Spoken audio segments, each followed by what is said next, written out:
So thank you all for coming. There's a few people that have already committed to being part of the program, but they unfortunately couldn't come today, so I'll have to meet with them individually afterwards. But it's really good that you guys could come so I can go over a few of the main points, talk a little bit more about what we're going to actually do, and also just, I guess, why we're doing this. And also just want to say a very special thanks to YAL. I mean, no one from YAL is here right now, but thanks to them for giving us this space in really short notice. Very appreciative to them for helping out with our cause.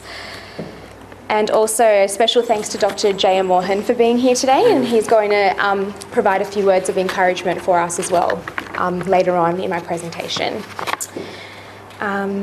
And for those of you who don't know who I am, my name's Anusha, and I'm basically the coordinator of this program, the Remote English Language Learning Program. You can go to the next slide, thank you. So most of you, if not probably all of you, might not have heard of our organisation before. So I thought I'd start by giving some background information and also discussing a couple of our other projects that we're interested in, just in case you want to get interested in doing other things as well as this initiative. So basically our organisation is a non-political, non-profit charity group, and our main key aim is to empower children through education. We work with 12 schools in the war-affected areas of Sri Lanka, and some of our key ventures have been education and accommodation sponsorship of children, English language training for teachers and students, information technology programs, and also sponsoring computers and IT equipment for the schools, art therapy, meal programs, our recent Tube Well program, which was a venture to facilitate the flow of clean drinking water and assist our school-based agriculture program, and our intensive revision programs for GCE, OL or O-levels and grade 5 scholarship students, and also organising excursions for the kids. And since 2009, over 250 children have been awarded education and accommodation sponsorship through SJC.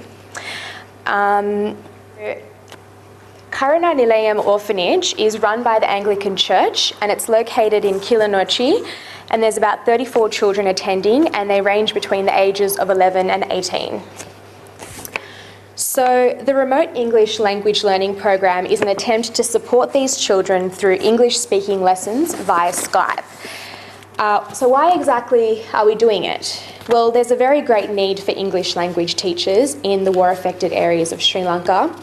Like most languages, speaking is a very important component of learning English, and it's best reinforced through face-to-face interaction. The initiative encourages and motivates the children to reach their full potential, and it also provides a form of therapy where the children are able to share their stories and be heard. So we have to remember that a lot of these children have been through trauma from the war, and even just talking to a person is enough for them to, I guess, experience healing. And it also builds awareness and connects the children with people from around the world. So it goes without saying that not all of us might not be very tech savvy, but it is a very straightforward project. Not only does Skype facilitate video conversation, it's also equipped with screen sharing features that will easily enable the teachers to share the lessons with the children. You can flip to the next slide, so you can sort of see how it sort of works. You can share the screen so they can view the slideshow presentation and see you at the same time. Okay.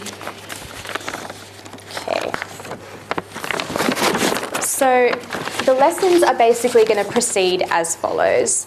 A volunteer teacher will be assigned 3 to 5 kids to teach in a single lesson from their home via Skype.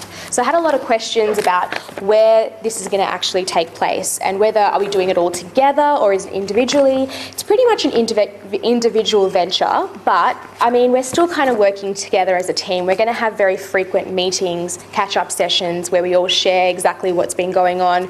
If you feel like, you want to occasionally partner up with someone, you're welcome to do that as well. But I'd suggest it's good because you're only going to have 3 to 5 kids, and it'll be good for you to build that individual rapport with the group of children that you get. So it's pretty much quite easy because it's something that you can do straight from home. We will probably look at having larger group sessions on grammar, but that's probably going to be a lot later on. We do have the facilities to do that though, but we'll look into that later, I think. Because I think at this point, I think it's really important to mention that the first few weeks that we're going to actually launch into doing this, it's probably going to be the most difficult period.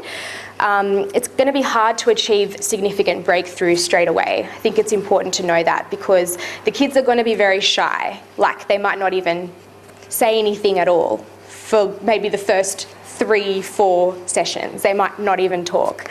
And they're not very familiar with our accents. You have to remember that as well.